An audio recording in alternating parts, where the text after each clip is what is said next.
Bienvenue dans ce 15e épisode. Au programme dans cette vidéo, je vais d'abord terminer de coder la page de retour de la banque pour gérer les refus de paiement, les soucis. C'est un truc que j'avais pas fait.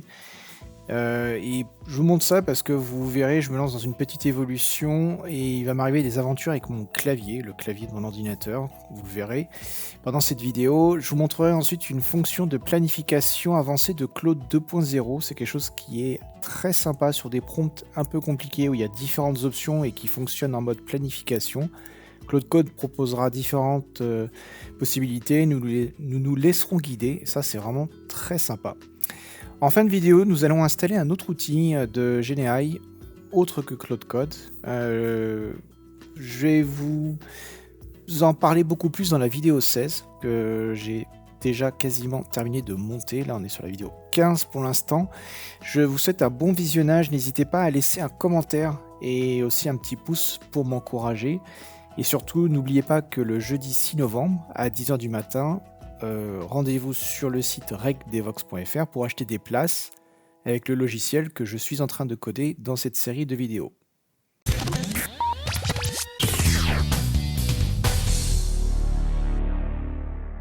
Allez, c'est parti. On va demander à Claude Code de nous implémenter l'interface de retour lorsque le paiement ne fonctionne pas. Par exemple, vous passez sur l'achat et vous allez sur le site du Crédit Mutuel et un problème de plafond avec votre carte bleue fait que vous ne pouvez pas terminer la transaction. Donc, dans ce cas-là, ce qui va se passer, c'est que Monetico va rappeler avec un message signé la plateforme Devox France sur une URL qui n'est pas secrète puisque c'est une URL qui permet de récupérer un message. Et donc là, ce que je vais faire, c'est que je vais demander à mon système d'implémenter mon interface de retour. La bonne nouvelle, en fait, c'est que on n'a pas besoin de lui raconter beaucoup de choses. C'est vraiment, une phrase ou 2. Je lui dis: «Voilà, quand le paiement échoue, je voudrais que tu m'implémentes, l'interface de retour et regarde dans le document, si tu trouves pas de la doc». Pourquoi je lui dis ça? Bah, parce que là, on est sur la vidéo 15, mais lors de la vidéo 12, quand on avait implémenté le paiement, on avait extrait toute la doc de Monetico et on l'a sauvegardée dans notre projet. Et c'est pour ça que c'est important de faire ce genre de choses, de garder ça. Ça permet ensuite, quand vous revenez un peu plus tard avec Claude Code, de ne pas repartir de zéro. Et du coup, je lui ai dit, bah, analyse juste la doc, pour l'instant, ne fais rien. Et regardez le résultat, il est quand même super bien. Donc il me dit, ok, j'ai compris, il y a une URL de redirection. Et regarde les paramètres que Monetico va t'envoyer vers toi, Devox France. Et là, du coup, on a tout ce qu'il faut. Moi, je pense que je vais garder dans le dossier sous forme d'information le motif refus et ainsi de suite. Et surtout mettre une belle page d'erreur explicative pour les utilisateurs. Donc, on va faire un petit prompt et puis on va lui demander de nous tester ça. Donc, c'est parti. Je vais prompter.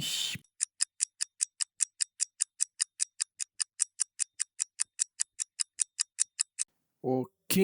Donc là, on a notre super prompt que je vais lancer et ensuite je vais vous expliquer ce que j'essaye de faire. Donc là, Claude Code connaît toute la doc, il sait tout ce qu'il a besoin de savoir sur l'implémentation. Après, mon expérience, c'est que souvent les gens, lorsque le paiement est refusé, c'est le crédit, c'est pas un problème de débit, enfin, c'est souvent tout simplement un problème que la limite de la carte de paiement est dépassée et en général les gens font la modification, réessayent et les clients arrivent à faire le paiement. Donc c'est pour ça qu'il faut expliquer avec le plus d'informations possible et surtout demander à nos clients de réessayer un petit peu plus tard. Et moi, côté administration, je voudrais améliorer un petit peu l'enregistrement de ce genre d'informations. Donc je lui ai dit, au niveau admin, j'aimerais que tu me stockes sur Redis le code retour, le motif refus et le motif refus autorisation pour cette inscription. Et comme ça, je pourrai le conserver. Et donc là, c'est parti. Claude Code va nous implémenter ça et on va voir un petit peu ce que ça donne. On se retrouve à la fin et on va faire un test. Allez, on se retrouve à la fin. Il est en train de lancer les tests. Il y a des choses que j'ai pas enregistrées en vidéo. J'ai fait une grosse passe pour revoir toute la partie test d'intégration. On arrive sur la fin et il est important que j'ai de quoi tester correctement. Et donc avec Claude Code, j'ai fait une petite session de une petite quarantaine de minutes sur laquelle j'ai beaucoup travaillé pour les tests d'intégration, les tests unitaires, vérifier que tout fonctionne bien, on relire pas mal de code. Et donc là, on est plutôt bon. Deuxième chose que je ne vous montrerai pas, c'est la partie sécurisation. Au niveau interface web, on était un peu light au niveau CSRF, Corse, CSP, enfin ce genre de petites choses Et vu la sensibilité de la plateforme, je peux vous assurer qu'aujourd'hui, on est sur quelque chose de beaucoup plus sécurisé au niveau des formulaires, au niveau de l'interface, au niveau des flows. Et j'avoue que là, Claude Code a été assez sympa pour m'accompagner et rendre l'ensemble plus robuste. J'ai gagné beaucoup de temps.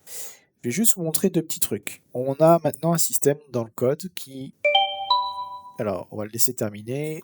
Hop, les petits ding-ding que vous entendez, c'est Claude qui me dit qu'il a besoin de mon attention. Donc il y a pas mal de systèmes de sécurité. Il y en a deux qui sont intéressants. Clickjacking Attack et pour les fichiers, le MIME Sniffing. Alors MIME Sniffing, on n'est pas concerné.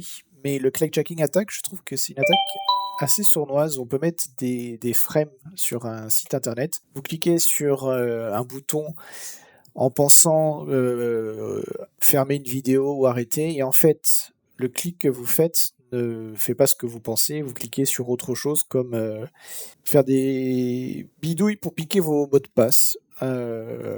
Et donc ça, c'est quand même assez moche. Et donc pour éviter ça, il ne faut pas que ce site-là puisse être embarqué dans une frame sur un autre site sur lequel on va faire n'importe quoi. Et j'aime bien les exemples que nous dit Claude. When you think you're clicking on download free movie or see cute cats, you're actually clicking on confirm transfer grant permission. Donc ne cliquez pas sur les petites vidéos de chats tout mignons. Alors, il a terminé. Voyons un petit peu ce qu'il me raconte. Je découvre en même temps que vous. Alors, je vois le modèle. Ok. Un callback. Une page d'erreur qu'on va aller voir. Alors, il a modifié l'URL de retour. Ça, par contre, je pense que ça va pas le faire. Je suis pas certain que ça fonctionne. Il va falloir que je teste. J'ai un gros doute sur l'URL de retour. Et il va falloir que je fasse un test avec l'interface d'intégration de Monetico. Je suis pas sûr du tout que ce qu'il a fait fonctionne. Donc, le mieux, c'est qu'on teste. Allez, on va acheter une place pour rigoler. On va mettre test vidéo 15. Devox.fr, test vidéo 15, j'avance un peu plus rapidement. Ok, alors, on va regarder si on a reçu un mail de confirmation. Je viens de recevoir un email de confirmation. Je valide mon adresse email. Évidemment, là, je suis sur la prod, alors que moi, je veux aller sur ma machine en local, ce qui est tout à fait normal. Je reçois un code, je vais un petit peu vite, hop, je valide avec ce code et j'accède à mon inscription. Alors, on va tester un petit peu si tout ça fonctionne. On se retrouve après que Claude ait implémenté le tout. J'ai recharge une jolie inscription. Je vais dans l'onglet facturation. Je clique sur accéder à la page de paiement. Je suis en localhost sur mon environnement de test. Donc là, tout va bien. Je suis bien sur l'environnement d'acceptance de Monetico. Et ce que je vais faire, c'est que je vais prendre une transaction échec du paiement. Allons-y, valider. Et donc là, quand je reviens sur le site de Devox France, voilà, ça fonctionne, formidable. Paiement refusé, paiement, et je suis étonné parce qu'il arrive à passer le code ici. Très bien, ok. Avec un joli texte d'explication. Et si je réessaye, je reviens sur la page, je vais là, et là si je décide que maintenant ça se passe bien, succès du paiement, validé. Alors juste avant de valider, votre paiement a été effectué. Cliquez ici pour revenir à Devox France. Paiement validé. Et là, on est bien. Donc là, normalement, on aurait même dû recevoir une facture. Pour l'instant, je la vois pas. Et je regarde un petit peu ce que fait mon système. Ah oui, alors en mode test, effectivement, je n'envoie pas la facture et je crois même que je ne change pas l'état de la commande. Ça, je vais peut-être le revoir si je reviens là-dessus. Ouais, si je reviens sur mon écran ici. Voilà. En fait, ici, vous voyez, ça reste en attente. Ça, j'aime pas tellement. Je vais lui demander de changer. Je vais dire à Claude Code, tu peux passer maintenant le truc à payer. Donc on va faire ça. On va se mettre ici, on va faire toc toc.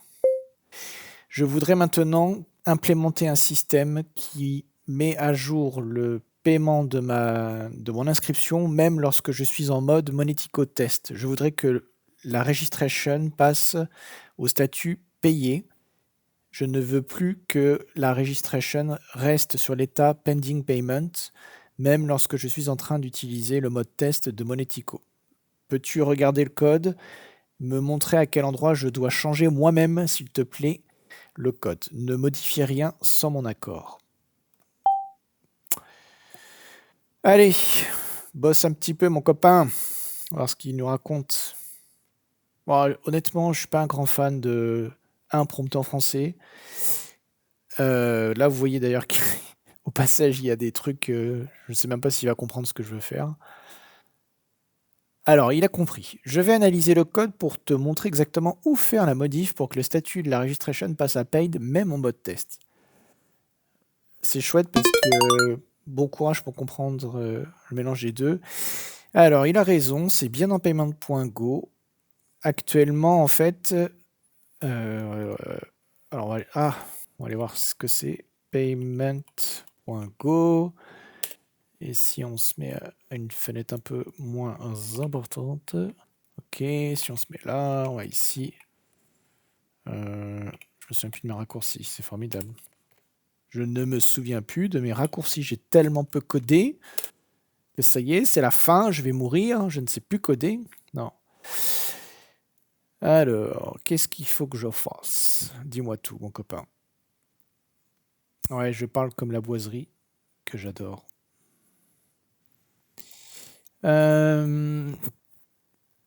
Ok. Il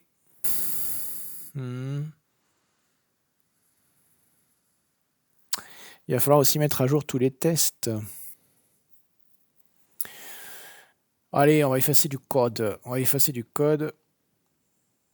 On va effacer les yeux fermés. Pour aller, j'en efface un petit bout au hasard.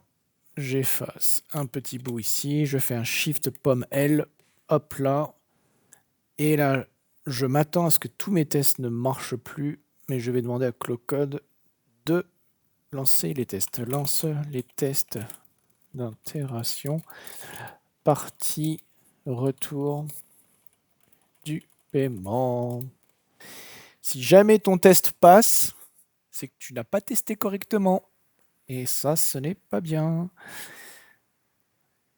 Quand vous écrivez un test, lancez le test pour vérifier qu'il est d'abord rouge et qu'il ne marche pas avant d'écrire le code. Parce que des fois, j'ai vu des développeurs qui écrivent des tests, qui ne les exécutent pas, et ensuite ils écrivent le code, et ils lancent le test est vert, et ils disent c'est bon, j'ai terminé. Oui, mais il faut d'abord lancer le test et se rendre compte qu'il ne marche pas avant d'aller plus loin. Et bien donc c'est ce qu'on va faire. Alors, le test échoue. Ah, ben je suis content. Pour la bonne raison. Mais maintenant, avec ce que tu as fait, tu as tout cassé. Il faut que tu mettes le test à jour. Allez, il est tard. Peux-tu mettre le test?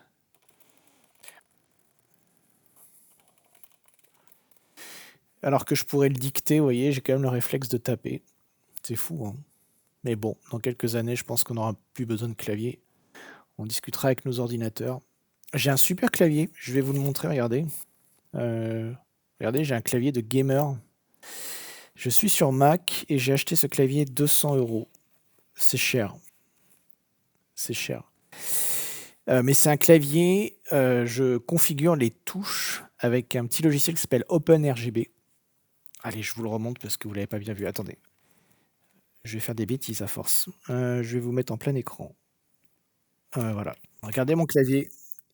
Oh là là là là, qu'est-ce qu'il est beau. Attendez, on va essayer de le débrancher. Si je disparais, bah, c'est qu'il fallait pas le débrancher. Ah. Voilà. Alors là, il est éteint. Perdu Nicolas. Je sens que je vais avoir un moment de solitude.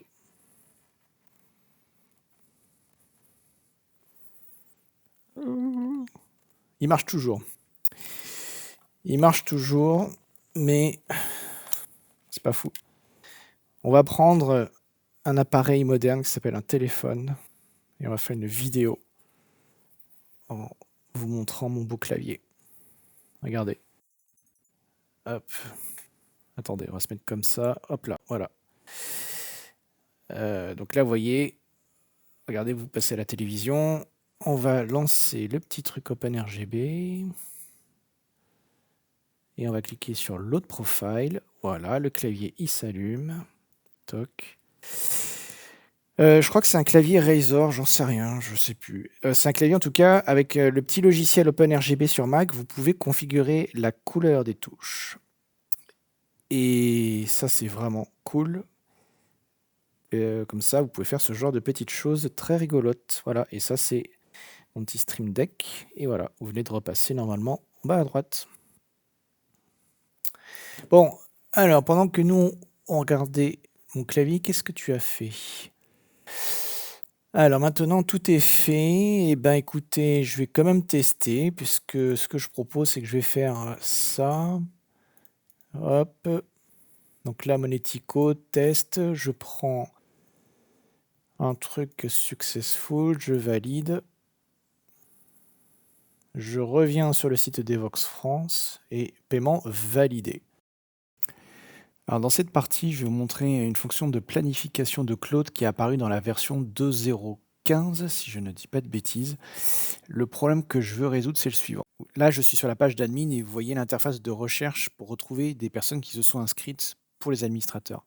Et le truc actuellement, donc si je mets Nicolas et je valide, actuellement, ça ne marche que si je mets une adresse email exacte d'une personne qui se serait inscrite. Et dans ce cas-là, j'ai effectivement le détail de la personne avec son numéro d'identification, ainsi de suite. Et du coup, ce que j'aimerais, moi, c'est avoir une recherche un peu plus fuzzy.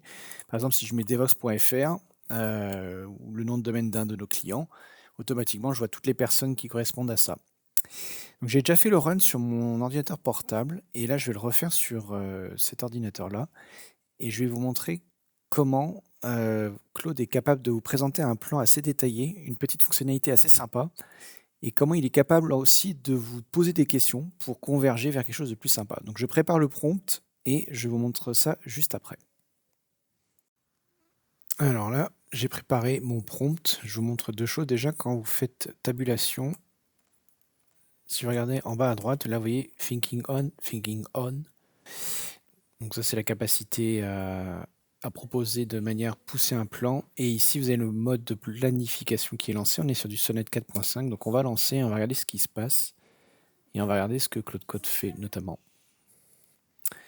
Alors, c'est parti. Donc là, on l'a lancé en planification. Il va rien modifier et j'aimerais et j'espère qu'il va refaire ce que j'ai eu sur mon ordinateur portable pour que je puisse vous montrer ça. Alors, on se retrouve à la fin de la session de planification de Claude Code et je suis très content parce que du coup, il refait exactement ce que j'ai eu sur mon ordinateur portable. Si vous regardez l'écran, et là, vous voyez qu'en fait, Redis a terminé d'analyser. Il est en train de rechercher la meilleure solution pour m'implémenter une fonctionnalité de recherche par adresse email pour mon écran d'administration. Et là, ce qu'il fait, je trouve ça vraiment chouette, c'est qu'il me propose tout simplement de choisir parmi les différentes solutions qu'il me propose. Alors, il me dit, est-ce que tu veux faire l'exacte recherche? Est-ce que tu veux faire une recherche par préfixe? Donc, par exemple, si je tape Nicolas, est-ce que ça va fonctionner? Et là, je n'ai que à choisir. Si j'appuie sur Enter, vous voyez que ça choisit. Et donc là, je vais prendre la recherche exacte quand je ferai des copier-coller d'adresses. Je vais prendre la recherche par préfixe, la recherche partielle. Et est-ce que je prends la recherche par domaine? J'hésite. J'hésite. Est-ce que vraiment c'est pas un peu... Bon, allez, on va le prendre pour voir un peu ce qu'il fait. Et donc là, c'est bon. Là, j'appuie sur tabulation et je vais sur la type de solution. Donc là, il me dit, pour votre solution, côté Redis, il existe différentes solutions. Côté Redis, on peut implémenter une solution avec Redis Search, donc qui est un module complémentaire de Redis que je n'ai pas. Donc, j'ai pas accès à ce module-là et je pense que c'est un peu surdimensionné pour mes besoins, honnêtement. On parle de 700-800 adresses email grand maximum. Donc là, je vais lui dire, écoute, je voudrais que tu prennes plutôt une solution basée sur Redis de façon standard. Donc, je valide. Et là, il me dit, quel est le nombre de personnes qui vont réaliser une inscription? Est-ce que c'est moins de 10 000, 10 000 à 100 000 ou plus de 100 000? Alors, on sera largement en dessous des 10 000. Donc là, du coup, une solution simple va fonctionner. Et donc là, vous voyez, Claude Code me résume finalement mes choix et je soumets mes réponses. Et grâce à ça, ce que va faire Claude Code, c'est qu'il va préparer un plan migration et de complétion du code. Et là, si vous regardez en bas à gauche, vous voyez qu'on est toujours en mode de planification pour l'instant. Donc là, à l'issue de ce qu'il est en train de faire, on va avoir un plan détaillé qu'on va pouvoir vérifier et voir en détail ce qu'il veut faire. Je remets un petit peu de contexte pour être sûr que vous ayez bien compris ce que je suis en train de faire. Je suis en train d'implémenter la fonction de recherche par inscrit. Donc quand je vais dans participants, là je suis en train d'améliorer la fonctionnalité de recherche par adresse email et je vais voir un petit peu ce qu'il me propose. Alors, il a donc maintenant assez d'informations pour pouvoir nous faire un plan détaillé et on va partir sur une solution basée sur Redis. Donc on se retrouve dans quelques instants et on va regarder le plan pour voir un peu ce qu'il fait. Alors Claude Code a terminé, il m'a proposé un plan que j'ai approuvé, je l'ai lancé, il est en train de tourner derrière et je vous ai mis ici un petit peu ce qu'il me propose comme solution. Il propose de rajouter des collections sur Redis, donc des sorted sets, une hache pour pouvoir faire des recherches par token et une collection pour avoir par domaine l'ensemble des adresses mail, donc un set. Donc tout ça c'est plutôt sympa. Modifier la partie sauvegarde, donc quand un registrant s'inscrit sur le site, ok, pareil pour delete, donc tout ça c'est cool. Et il va même me créer un script de backfill pour pouvoir récupérer les inscrits que j'ai dans ma base de démo et s'assurer que les index sont créés. Il va modifier les HTTP handlers pour la partie recherche, mettre à jour le template d'administration, les tests, parfait. Et donc là on a la liste complète des fichiers qui vont être modifiés et pour chacun des algos, il vous donne la complexité. Donc l'exact max, ça sera du O1 en temps constant. Là, on a vraiment quelque chose de très très détaillé et très sympa. Et à la fin, voilà, ça va prendre 400 kilobits pour 10 000 registrants. On n'aura pas 10 000 registrants. Je pense qu'on en aura à peu près entre 400 et 600, grand maximum. Et donc, c'est en train de tourner. Où est-ce qu'on en est ? Ici, avec CTRL-T, vous pouvez voir la to-do list et vous pouvez voir au fur et à mesure que Claude Code avance, il vous montre sa progression et vous pouvez suivre et l'interrompre. Un truc aussi qu'on peut faire avec Claude Code et qu'on ne peut pas forcément faire avec d'autres outils, c'est que vous pouvez ici taper des commandes qui vont être prises entre les deux to-do pour pouvoir rajouter une idée que vous avez ou vous voyez que par exemple là je vois qu'il y a Update Integration Test, je pourrais lui dire Do not run, enfin ne mets pas à jour ces tests d'intégration. Donc là je pourrais taper ce texte-là et le valider et ça sera pris en compte. Bon là je vais pas le faire parce que j'ai vraiment envie pour le coup qu'il mette à jour ces tests d'intégration, mais je trouve que c'est une petite astuce sympa quand on voit le plan, on n'a pas envie de l'interrompre et on a envie de lui changer la fin de l'histoire. C'est vraiment super pratique. Et au pire, vous pouvez aussi faire Escape. Donc là, ça va l'arrêter. Vous saisissez votre correction et vous expliquez ce qui ne va pas. Et vous mettez Résume dans le texte de votre prompt. Et vous renvoyez le tout. Et là, Claude Code va reprendre, prendre en compte votre demande de modification et il va aller jusqu'à la fin sans problème. C'est vraiment, vraiment hallucinant ce qu'on peut faire.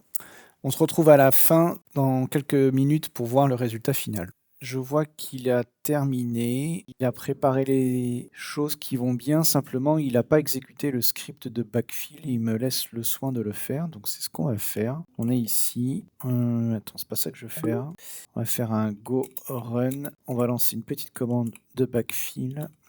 Est-ce que je veux procéder avec mes 1756 registrants bien entendu, voilà. Et donc là, ça, si je rafraîchis avec mon client Redis, maintenant effectivement on voit qu'il y a mes tests auto Titi, ils sont apparus. Et donc j'ai tout ce qu'il faut avec mon test de charge. Il va falloir que je fasse le ménage dans cette base de tests, mais là je suis sur mon ordinateur. Ok, et bien voyons maintenant si ça fonctionne ici. Alors si je mets, qu'est-ce que je peux mettre de beau ? Nicolas. Et ça marche. Waouh, super. Nicolas.fr. Ouais, j'en ai aussi. Super. Devox. Ok. Eh ben, je crois qu'on est bon. J'ai juste pas trop compris pourquoi il m'a mis ce genre de choses. Là, le search tag, je m'en fiche un petit peu. Je pense que je vais le retirer moi-même. Mais du coup, ça va être parfait. Ok. Et le view details ne marche pas. Par contre, là, il y a un petit souci. Donc, on va lui dire, quand je clique sur view details, ça ne marche pas. Et on va lui demander de corriger le souci. Donc, on vient là. Je vais faire le prompt. Donc là, je lui dis, lorsque je visite cette page-là et que je saisis Nicolas, il y a bien une liste de résultats, mais simplement quand je clique sur See Details, ça ne marche pas. Et utilise du coup un des outils MCP comme Chrome DevTools pour simplement constater qu'il y a un problème et sous-entendu corrige-le. Alors là il se fait refuser au niveau des credentials parce que je pense qu'en local je lance pas il faut que... Ah oui, j'aurais peut-être dû lui dire qu'il fallait qu'il utilise admin. Ouais, donc voilà, c'est ce qu'il a fait tout seul. En fait, ça, c'est quelque chose, je sais pas si vous connaissez ce truc-là, ça date du début d'Internet, hein. Et quand on fait de l'authentification basique, on passe le login le mot de passe avec un arrobase avant le nom de domaine. Donc username arrobase localhost. Et donc là, ce que vous voyez, évidemment, on n'utilise plus du tout ça aujourd'hui parce que c'est pas du tout secure, c'est l'authentification basique de HTTP 1.0. Mais il n'y a pas beaucoup de gens, je pense, aujourd'hui qui savent qu'on peut faire ça. Et pour nous, c'est parfait parce que vu que là c'est un truc hyper light, c'est parfait. Ça fait le job. Et du coup, est-ce que tu as compris le problème? Ah bah oui, le endpoint n'existe pas. Ah, c'est fâcheux.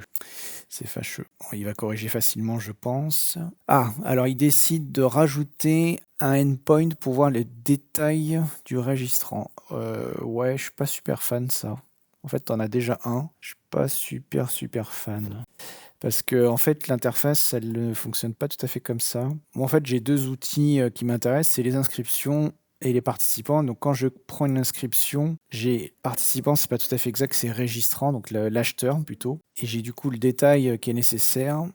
Et donc là, il va me rajouter... Oh, en même temps, si je comprends ce qu'il veut faire, pourquoi pas. On pourrait voir toutes les inscriptions pour une adresse donnée, parce qu'il y a des clients qui achètent plusieurs dossiers. Pourquoi pas? Je suis pas... Ouais. Claude, tu m'as surpris. Par contre, je suis pas du tout convaincu par le search type. Ça, je pense que ça sert à rien. Donc, on pourrait lui dire d'effacer en parallèle. Ou sinon, vous savez quoi? On peut aussi juste tout simplement effacer nous-mêmes le code qui commence ici. Pop, pop, pop, pop, pop. Et ça, je pense qu'on n'en a pas besoin. Voilà.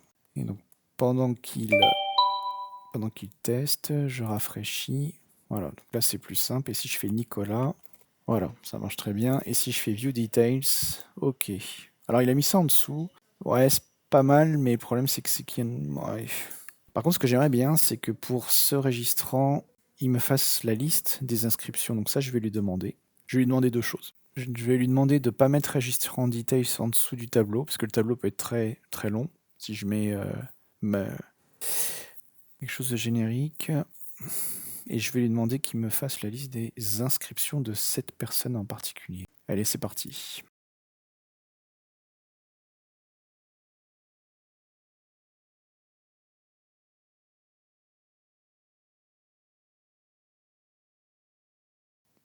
Je lui ai demandé de revoir la page de recherche, de mettre en haut une zone de recherche par email, de garder notre affichage en forme de tableau pour afficher l'ensemble des résultats, et de nous créer un nouveau panel lorsqu'on choisit un des registrants pour pouvoir voir notamment les coordonnées et la liste des dossiers d'inscription qu'aurait cette personne-là.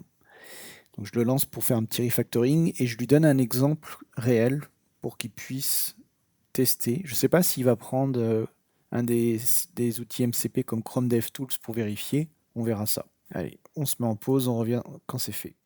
On se retrouve à la fin de cette vidéo que je coupe ici pour vous annoncer que dans la prochaine vidéo, on va utiliser Codex et on va comparer l'utilisation de Codex avec l'utilisation de Claude Code.